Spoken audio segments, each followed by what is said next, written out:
This is amazing. This is a maple syrup non-alcohol banana foster, and I'm going to put this on top of my freshly ground pancakes.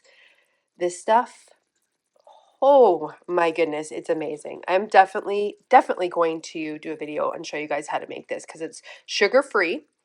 And I am using bananas that are starting to go bad because we're in the pantry challenge, so we're not wasting things.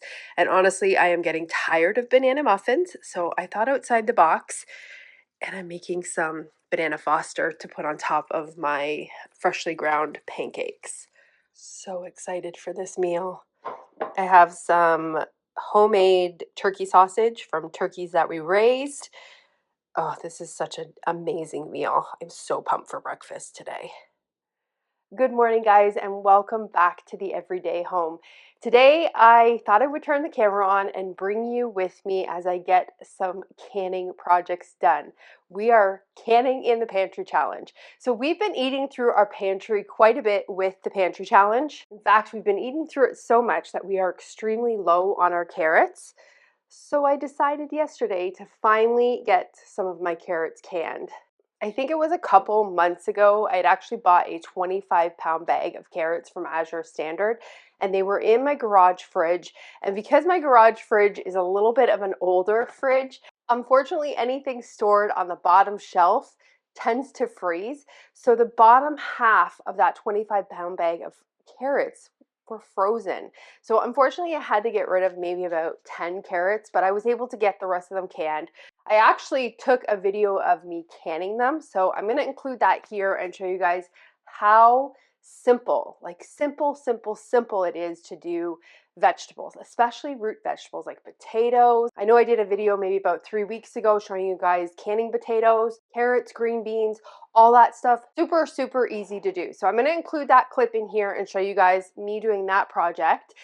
And then we are going to do another canning project. We're actually got quite a bit of things on the docket today, but let's do the carrots first, and then I'll come back and I'll tell you what our project is going to be for today.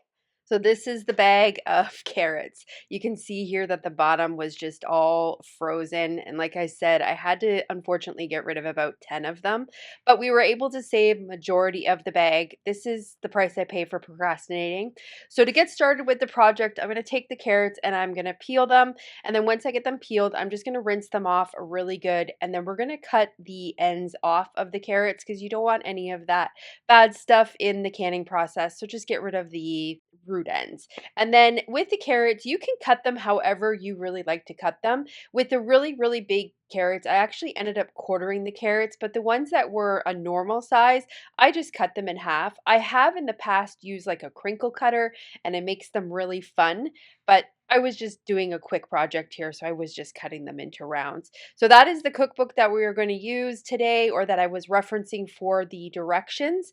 So I'm going to take the carrots and I'm just going to put them into a room temperature jar. So these jars have not been heated. There are two different methods to canning carrots. You can do a hot pack or a raw pack. I'm choosing to do the raw pack because it's so easy. So you just take the carrots, put them into a regular jar. It doesn't have to be heated again. You can add room temperature water to that. And then what you're going to do is you're going to add the water up to 1-inch headspace. Just debubble it, readjust the water if you need to. Make sure that those tops are good and clean. They didn't get really dirty in this process because I wasn't adding anything abnormal. The other thing I actually did add to these carrots that I just started doing, and I will mention later on in this video, but I added some salt. So because we're doing pints, we are going to add half a teaspoon of salt to these. We're going to get them added to the pressure canner. Now I'm using my Presto pressure canner and I can double stack with this, so I do have them double stacked. I'm going to get the lid on and we are going to bring this to pressure and we are going to pressure can this for 25 minutes. And I did 10 pounds of pressure for my altitude. You can just check on Google and it'll tell you your altitude, but there is all of our carrots done. So simple, so very simple to can vegetables. Ever since one of you guys recommended me getting this weighted gauge, I literally just put the weighted gauge on and leave it. It comes up to temperature. I know when it's to temperature because it starts to rock, and I just leave it. I don't have to babysit it. It's so easy. And pressure canners nowadays, they are built to be pretty safe. They're not like the old school canners where, you know, the lid could explode and then the whole kitchen gets exploded, because whenever I tell somebody that I'm a canner, I always get a story about how their auntie or their grandma or somebody was pressure canning and the whole thing exploded in the kitchen. Pressure canners nowadays are made a little bit more safer, and they actually have a release valve. So if it does think that that's going to happen, the release valve will actually pop before any of that happens. So if you're worried about pressure canning, get yourself a new pressure canner and you don't have to worry. It's so easy to do. And I love having that stuff on the pantry shelf. So today's project, another pressure canning project, we are going to can up some beans. That is the other thing that we've actually been eating through quite a bit, is our canned beans. And I think that beans are probably up in my top 5 of my must-have pantry staples, because they make meals so easy to do. You just have to dump the can and heat them up, because the beans are already cooked from the pressure canning. So we're gonna get 3 different types of beans canned today. I am so excited because we are canning some cannelloni beans that I grew. This whole bowl is cannellini beans, I think that's how you say it, that I grew not this year, but the last year, so 2024's garden. So we need to get these canned. I think I only have 1 or 2 jars left on my pantry shelf, so I wanna get those canned. Want to get some chickpeas canned because I've been craving hummus lately, and having canned chickpeas makes making hummus so easy. And if you guys want to know one easy way to get a bunch of protein in your meals without having to spend a lot of money, because meat is crazy priced right now, beans. Beans is where it's at. It's really the rice and beans diet is how you can save some money. So I always have my beans well stocked. I got a surprise in the mail. One of you lovely, beautiful people sent me this book, and I'm so excited. It actually has a canning recipe for hummus. So we might try that, as well as just canning some regular chickpeas. We might try to do a little batch of the hummus, because I would love to have a dump and go hummus recipe. Just put it in the food processor and go. I sadly don't know who to thank for this, because normally when I get something from Amazon, it says this is a gift from such and such, but there was no letter in it. So thank you so much if you sent me this. I loved reading it, and there is definitely some good recipes in here that we will be doing in the future. And then the last bean we're gonna can is a dark red kidney bean. I made a huge batch of chili the other day because I don't know if the camera is gonna pick it up.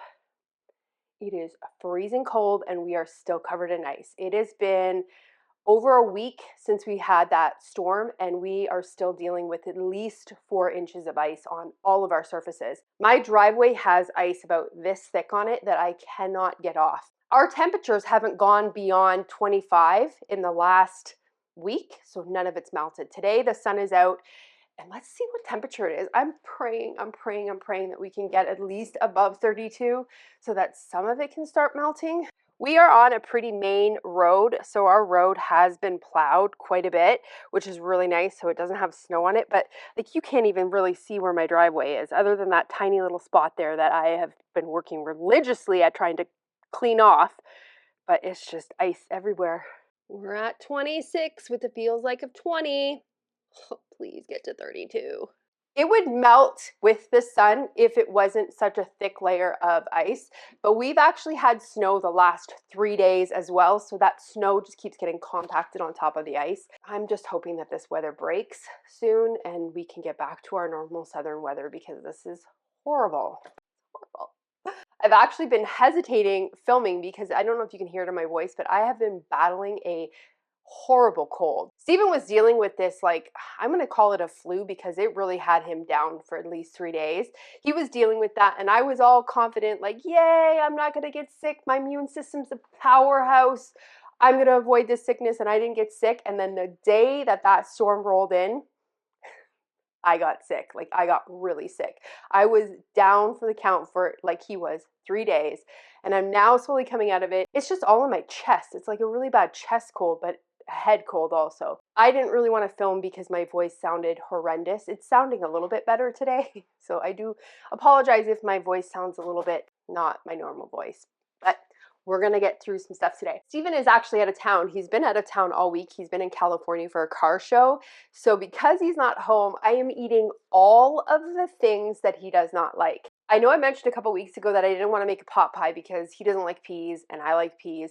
So today we are going to make some turkey pot pie, but instead of doing the pie crust, we're actually gonna make some biscuits and we're gonna put the biscuits on top of it instead of a pie crust. I prefer that. I'm not a super fan of the actual pie, but I do love some biscuits. So we're gonna use this cookbook and we're gonna make her biscuits out of here. This is gonna be a first time experimenting with this biscuit recipe. I do have a tried, true, and tested recipe that uses all-purpose flour, and I could easily just convert it, but I do really want to kind of experiment with the biscuits in this cookbook and see how they vary to my tried, true, and tested biscuits. We're going to get started with the beans because they do have to boil for a little bit before we can get them in the canner. And again, this is a pressure canning recipe. So we need to get the beans put into a large pot and cover them with 2 inches of water, and we need to bring them to a boil for 30 minutes. So to get started with the beans, last night what I did was I measured out 3 pounds of beans. I am following a recipe that I will leave linked for you guys in the video description, and it does state to start with about 3 pounds of beans, and that will yield you about 8 pints. I like to just kind of stick to that 3 pound mark just so I know roughly how many pints I'm gonna get. The red beans are the ones that we're gonna do first. So after I measure them out, I like to just rinse them and kind of pick through them and get any of the beans that are like not good, broken, just not looking in the best condition. These red beans are actually a couple of years old, so I really want to make sure that I'm picking the bad ones out. Beans are very shelf-stable, literally last for years, but what does happen is the longer you store a dry bean, it tends to stay harder during the cooking process because they're not as fresh. So you don't really want to store your beans for that long unless you have like oxygen absorbers in there, which I did actually have in these red beans. So yeah, you just want to kind of watch the timeline. They do store for quite a while, but they can not be as fresh the longer you store them. Once we get them rinsed, we're going to put them into a large bowl. Then we're going to put some water in it. For 3 pounds of beans, I usually like to do about a gallon of water. And then what you're going to do is add some vinegar to this. Vinegar helps the digestibility of the beans when you are eating them. If you don't have vinegar, you can use lemon juice. If you don't have lemon juice or vinegar, you can actually use baking soda as well. So what I like to do for that 3 pounds and 1 gallon of water, I usually like to add about 2 tablespoons of vinegar to the water. And I'm going to pick through any of the beans that are floating to the surface because that's another indication that those beans aren't good. So I'm going to get all those beans off the surface of the water, and then we're just going to let them sit there for about 12 hours. Sometimes it's not quite 12 hours. You just want to give them time to soak up some of that water. That way you know roughly what amount of beans you're going to get into your pint. I have actually seen some people that just put dry beans in and put water in and can them. And I wouldn't recommend that because beans swell as they absorb the water. So if you put too many beans in there, you might have some siphoning and you might not have a good seal because those beans, there's too many of them and they're not absorbing all that water. The other thing with it too is if you have too many beans and not enough water, you're gonna get really hard beans. So this is the way that I've canned beans for the last couple of years and I really like it. I get a good judge of how many beans I can get into the pint because they've been sitting here for 12 hours absorbing all of the water. So I did the same thing for all 3 of these beans. All of them have vinegar in them and all of them have been sitting in the water. One thing that I actually do before I go to bed is I check the water. Like these 2 beans, when I went to bed, almost all of the water was already absorbed. So I added another half gallon of water to these bowls just to make sure that they had enough water overnight so that they could still keep absorbing that water. Okay, so we have my really big strainer that I love because I can just put it right over my sink and I don't have to worry about holding the strainer while I'm trying to drain them. Let's get these red kidney beans going first. So I'm going to decide if I want to make that hummus with the other beans. Then I'm just going to rinse them off again, kind of pick through them again and get like any beans that are still not in the best condition. Like this is half of a bean, so we'll pick that one out. I like to use a really big pot for this because the beans tend to boil over quite a bit. If you use the wrong size pot, you will have a huge mess on your stovetop. Ask me how I know. I have really poor judgment of the size of pot that I actually need. Okay, so we got these rinsed off. Let's add these into here. We're gonna add some fresh water to this pot, and we're gonna cover them by about 2 inches. Okay, that's good.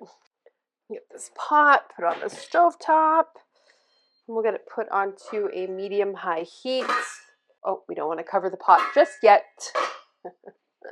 Reading the recipe in full. So what we're going to do is we're going to bring this pot to a boil. Once it comes to a boil, we're going to reduce the heat down to low. We're going to put a cover on top of the pot, and we're going to simmer the beans for 30 minutes.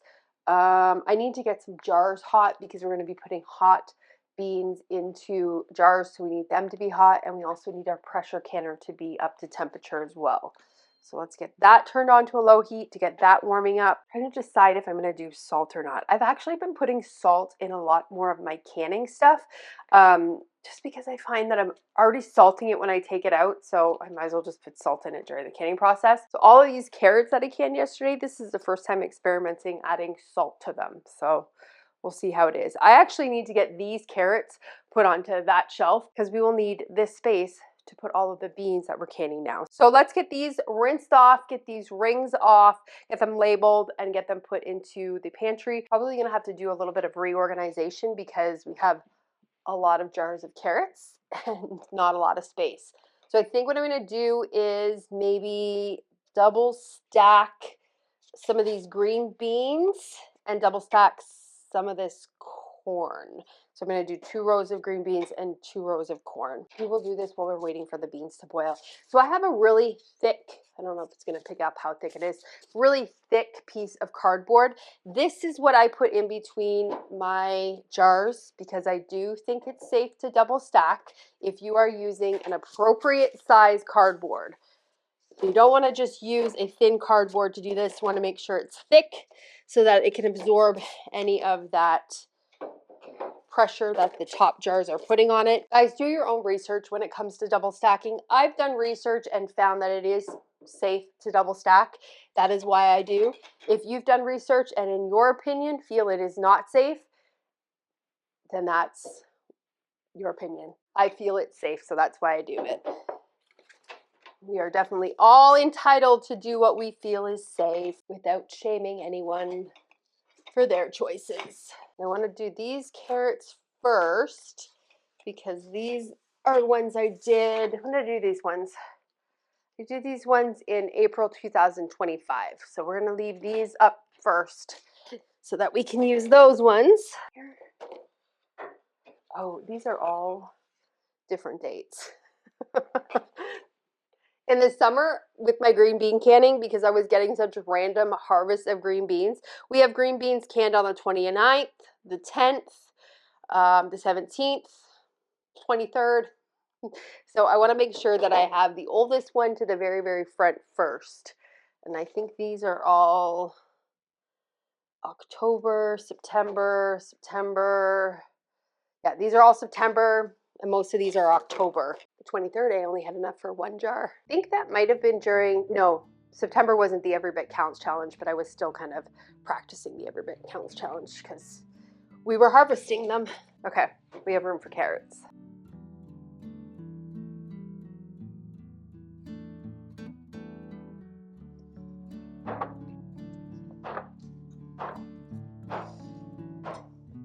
We also brought the towel in. I'm just gonna put it down here. That way, after I finish rinsing them off, we can just put them on the towel.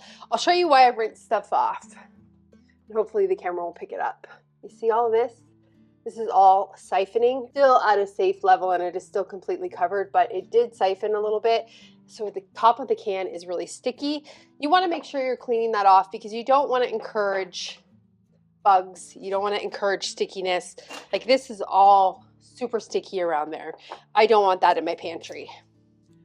So we're just gonna take the lids off. See, some of them are even stuck on there. Sticky. This is just carrots and water and a little bit of salt, but it did get sticky. I am super happy with this amount of carrots. That means that anything that I get out of my garden this year, we can pretty much eat all fresh because we have a good supply of canned carrots. And I do mine in a pint-sized jar because it's usually just Steven and I, and if the kids are here, then I'll open up 2 pints.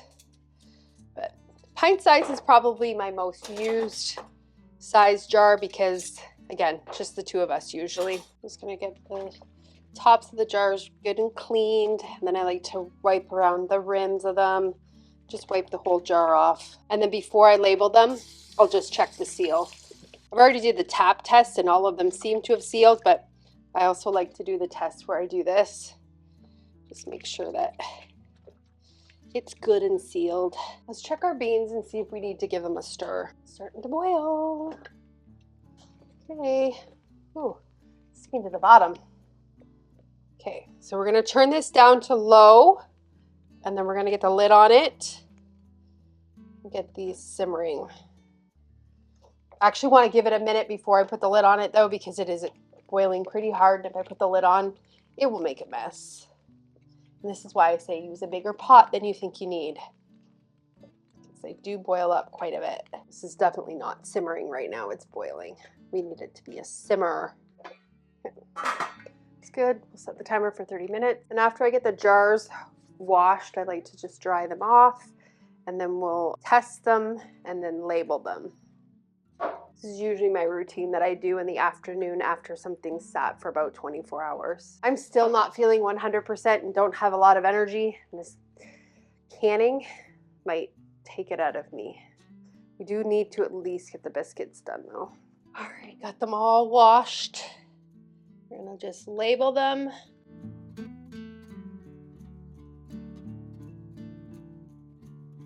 All right, and then how I check them, I know I've showed you guys this before, is I like to put my hands underneath the jar lid and just hold them up by the jar lid. And then if they don't come off, then they're sealed. The other way to test them, which I said I already did, is just doing the tap test. Hoping I'm putting all the right dates on these. I'm still not used to writing 26. Usually takes me a couple months to adjust to the new year. I'm gonna get these put on the shelf because we got 8 minutes left for those beans. This is my favorite part of canning, filling the pantry.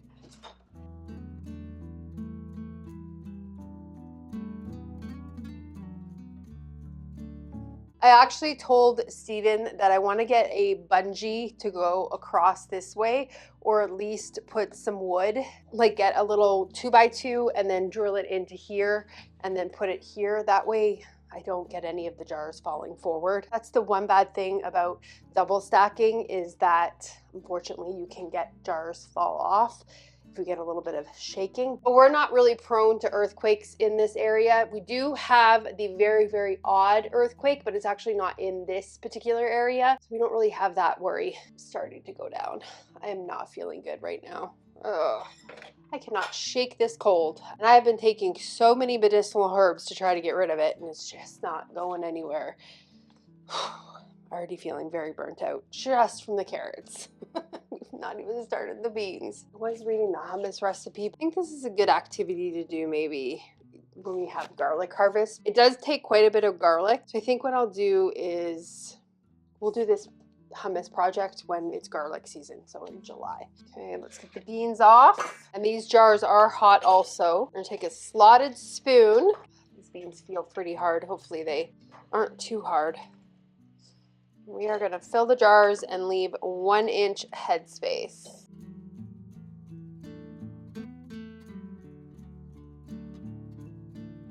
You do not want to shake the jars to readjust the beans. You also don't want to push them down. You just want to leave them stacked like this. So this cooking water is very cloudy and obviously has taken on the color of the beans. The recipe suggests to use the cooking water to top the beans with. We're going to do that. I'm doing that knowing full well that it will make these jars cloudy. If you want to have more of a clean looking bean, boil some water and then top the beans with the boiling water. I'm not too concerned with it, so we're just going to add, we're going to use the funnel. We're just going to add the cooking water on top of them. Again, it will make them cloudy, but that's okay. And we're going to go up to 1 inch headspace. Okay, we're going to put some salt in these. I'm just using a pink Himalayan salt. So we're gonna put half a teaspoon of salt in here. If you are doing quarts, you're gonna add 1 teaspoon to the quart. And then we're gonna debubble. Let's make sure there's no air pockets in there. And then adjust the headspace if need be. We're gonna take a clean rag and we're gonna clean the tops of the jars. Okay, we're gonna get our lids on, get our rings on to fingertip tight. Oop, this ring isn't good. It's got a dent in it, so we don't want to use that. Hopefully these jars are about as hot as that water.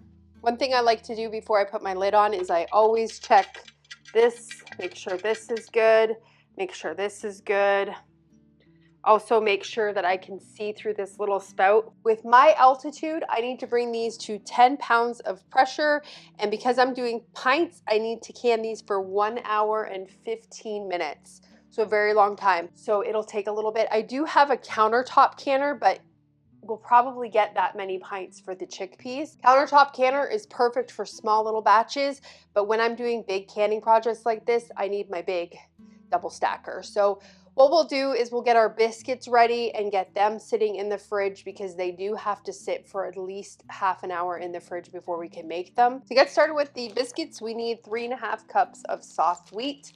I definitely do not have 3.5 cups in here. This is my already pre-ground stuff. So we're gonna need to grind some up. Always like to make sure that this is firmly pushed in. I've learned my lesson with that one time. It was not firmly pushed in and there was flour everywhere. It looked like it was snowing inside. So we're gonna use soft white wheat for this. The recipe says that you can really experiment with stuff. I prefer soft white wheat when doing something like a biscuit because it tends to make it more fluffier. You guys probably won't be able to hear me because of that, but our thing just popped, so I need to set the timer for 10 minutes. This thing is so loud. Normally I weigh all my ingredients, but I am just trying to do it very quick right now. So we're gonna use up the rest of this wheat. This is again soft wheat. So we need 3.5 cups of wheat. We need to add a teaspoon of salt. Baking powder, we need to add 1 tablespoon. Baking soda, we need 1 teaspoon. And then you need to add some cornstarch or potato starch to these. I've never done this before, so this is a whole new experience for me. 1/4 cup of cornstarch, but you can use potato starch if you have it. I'm wondering if you could maybe even use arrowroot. Pretty sure you can. Okay, so we're gonna use some organic cane sugar, so just white sugar. And then we're gonna use 2 tablespoons. And then we'll just stir this stuff together. I don't know what I'm using to stir. This is the first thing I grabbed out of my utensil thing. I think this is a pasta fork, to be honest. Our timer just went off. So we are gonna put our thing on. Now we're gonna bring this up to pressure. Turn this down just a little bit. Make these biscuits, you can use a food processor if you want. It makes this part a lot easier. I just don't want to dirty my food processor, nor do I want to try to dig it out from my bottom shelf. So we're going to cube this in. You could also, if your butter is really cold, which you do want it to be extremely cold, you could take frozen butter and shred it in with like a cheese grater. But what we're going to do is we're just going to take our butter and we are going to cube it into somewhat small pieces.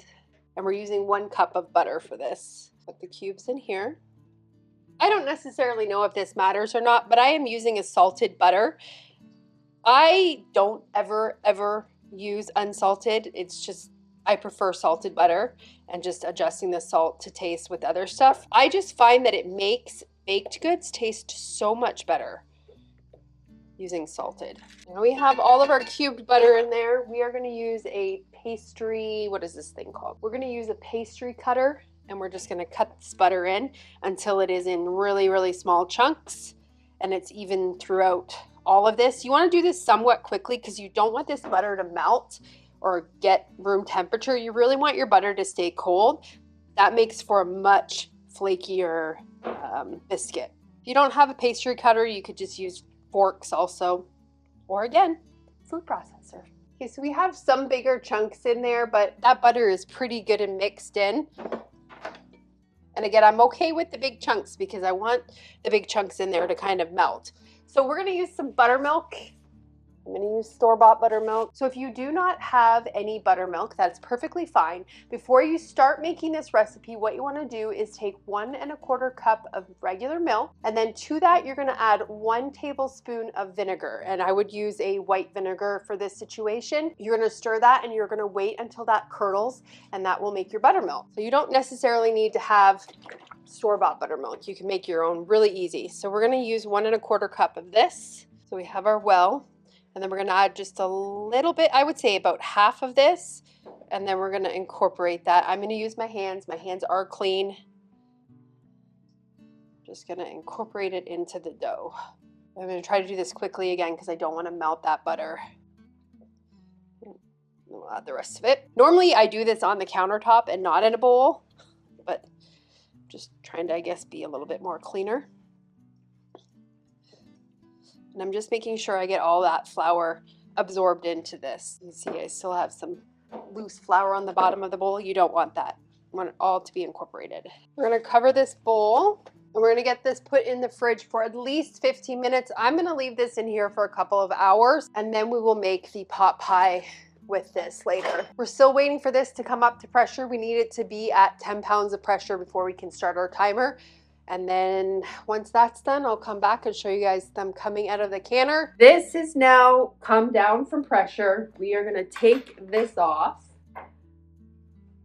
We are going to put the phone down for 2 seconds because I need 2 hands to do this. So we're gonna leave this open for about 5 minutes and then we will take the jars out. I have the other stuff in here cooking. Don't mind the pink light. We are now officially in pink light season.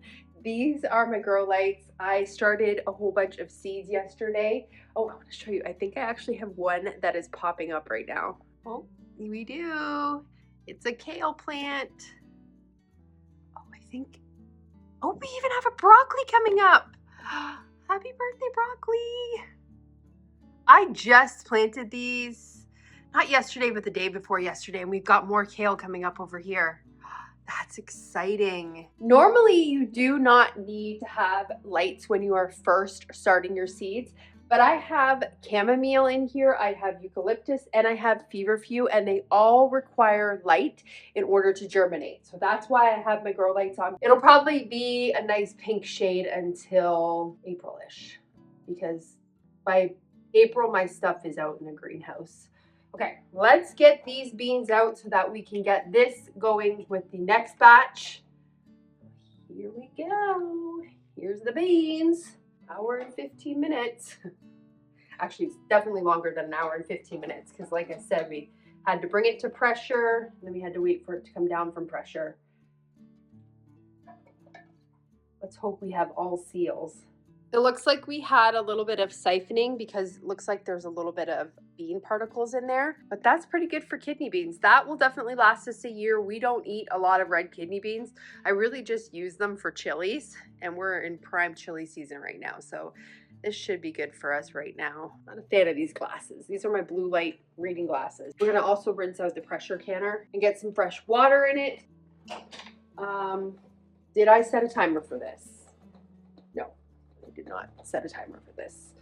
These have been boiling for maybe about 20 minutes maybe. I do have some jars in my oven keeping warm, and then we will get our pressure canner put onto this thing. I am going to can 2 different types of beans in my pressure canner, and that is perfectly fine because all of the beans that we are canning today all require that 75 minutes of canning time. So it's fine if I'm doing 2 different varieties. It doesn't matter because they're canned in the exact same size, so they're all pints. You can mix and match as long as all of those things are the same size and same canning time. And even sometimes, even if the canning times don't necessarily align, you can always just can for the longer canning time if you're putting something else in with it. I like to optimize my batches, especially when I have an hour and 15 minutes to can something. So if I can put 2 different things in that require the same time, I'm gonna do it. Okay, put that off the heat, and then we will get this onto the heat and get this water warm. We're gonna do the cannellini beans. Cannelloni beans. We're gonna do the cannelloni beans first. I am so excited to can these because These are the ones from my garden that I grew. This year I really want to focus on making sure that I'm growing protein as well as vegetables, because it's a really, really good thing to be able to grow protein source. And we're going to do the same thing with this. We're going to leave 1-inch headspace.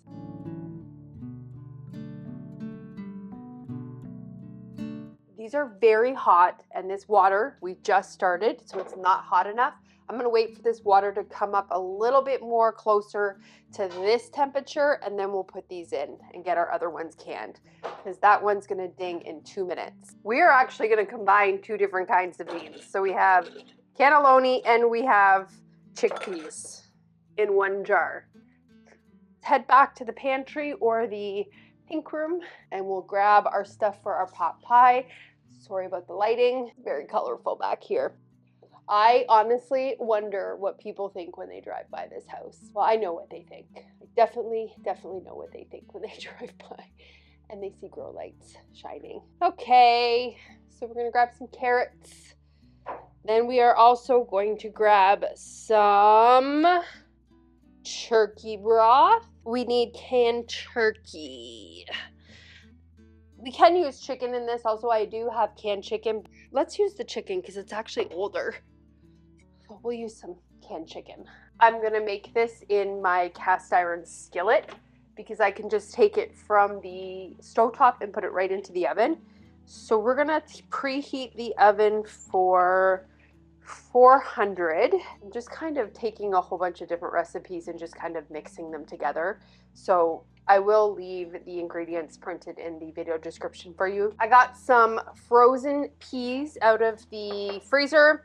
I'm also going to grab some pre-chopped onions out of the freezer so we don't have to chop any, because we have a lot in the freezer to get used. And then I have some pre-minced garlic. We'll add that. We got our all-purpose flour. You can use a gluten-free flour in this, whatever flour you use. And then we need some poultry seasoning and thyme. Look at me. Look at me going in here and grabbing these right away. Success. And then salt and pepper, and we need milk. Grab my sad Walmart milk. Okay, I think this size skillet should be good. It is a number 8, so 8-inch skillet. Preferably, I probably would want a 10-inch. I actually don't have a 10-inch one, and I wish I did.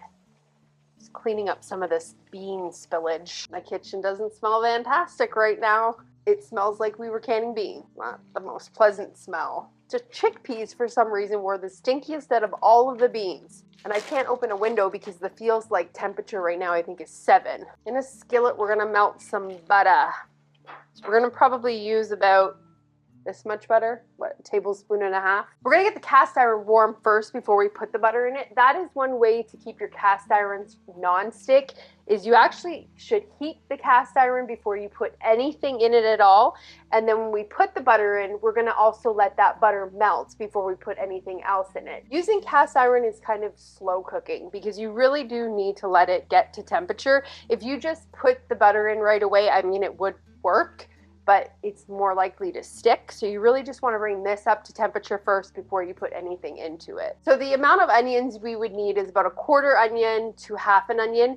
I am making literally like a 2 serving, maybe 3 at max serving for this. If you want, you can double this recipe for your bigger family. It's just me eating it because, like I said, Steven's out of town right now. And I'll probably have this for lunch tomorrow as well because I love chicken pot pie. Okay, that should be hot enough now. So we'll add our butter in and we'll get that melted. And I'm gonna turn this to about a medium heat because I do not want to burn my onions. So I'm probably gonna add about a 1/3 cup of onions. And these are just pre-chopped frozen onions. I think there's a mix of some purple in here, white onion and yellow onion.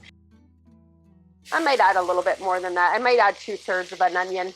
I do like onions, so I'm okay with it, more onion than not. We're gonna saute that until it gets soft, and then we'll add our garlic in. Actually gonna drain these a little bit and rinse them off. Whoop, and we're gonna stir this so that we don't burn the onion. Right, we're gonna get our milk and our broth measured out because we need to add that. So we're gonna add 1/2 cup of milk. Just gonna use my strainer because there's some fat bits that I don't really want in there. And then we're gonna add 1 cup of broth. That is our timer for this.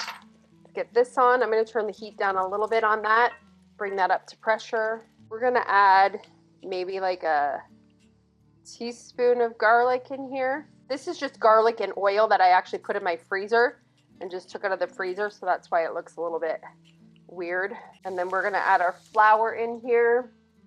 We're gonna add 3 tablespoons of all-purpose flour. Stir this until the flour taste gets cooked off. I might need a little bit more butter in here.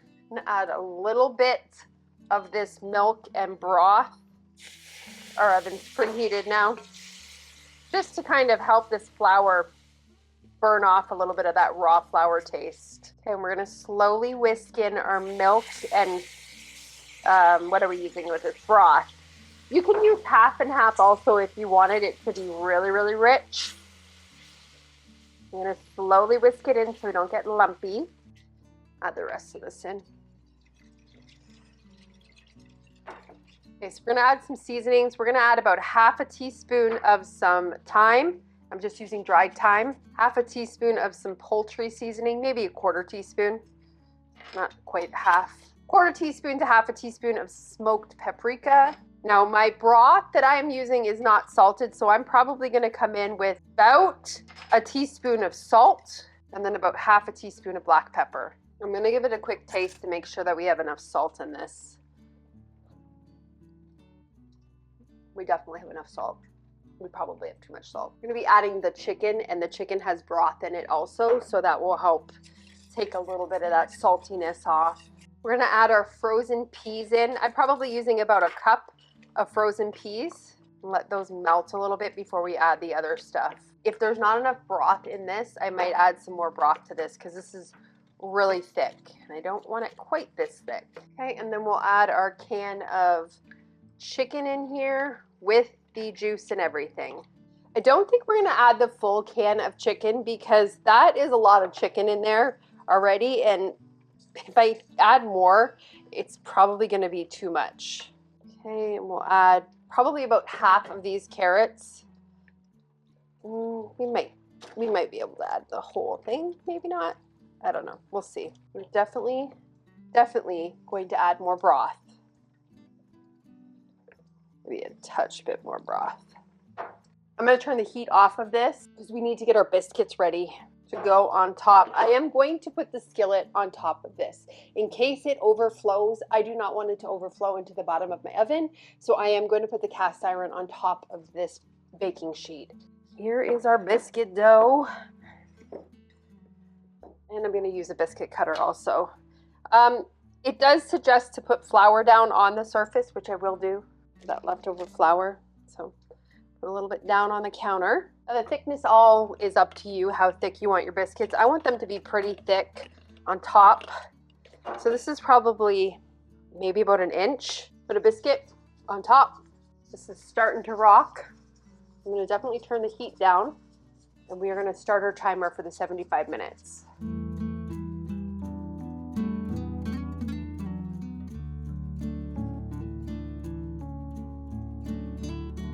Oh, we'll take that off because that will go on fire. There we go. Let's get it in the oven. We're going to cook this for about 30 minutes.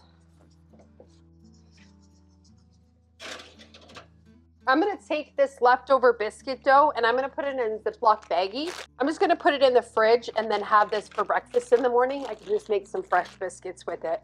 So our oven just dinged. We're going to check these. Ooh, I think it's done.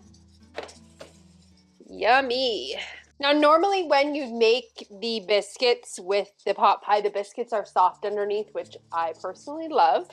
So we're gonna take a little bit of butter and we're just gonna melt the butter on top of the biscuits. You could even put some garlic powder on this as well and make them kind of like a garlic thing.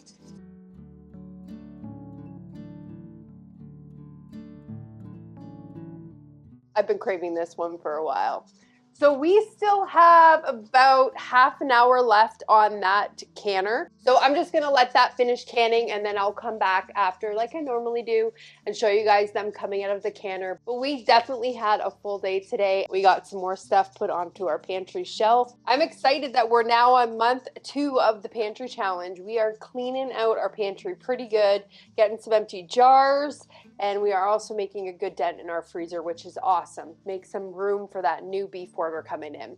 So that's going to be it for today's video. I hope you guys enjoyed it. I love being able to show you how easy it is to do intimidating things like pressure canning, because I know I have definitely gotten a lot of comments like, I would really wish I knew how to pressure can. I'm just afraid to do it. Jump in, jump in. Carrots is the perfect thing to do, to jump in and do that. Oh, and also at the beginning of the video, I showed you guys my breakfast that I had. Actually, it was yesterday. I made the most amazing banana foster. I am going to show that to you guys probably in the next couple of videos. I don't know if it'll be the next video, but it will definitely be soon, because that recipe, that one was just me, again, just throwing a whole bunch of things into a dish, and it turned out so good. And it has no sugar in it. Well, it has maple syrup, but your body metabolizes the maple syrup different than it does like a regular cane sugar. So it's a little bit more healthier for you. That's what I'm telling myself. Anyways, thank you guys so much for watching today's video, and I hope you enjoyed it. I hope you guys have a good day or night whenever you're watching this, and I will see you on the next video. Bye, guys.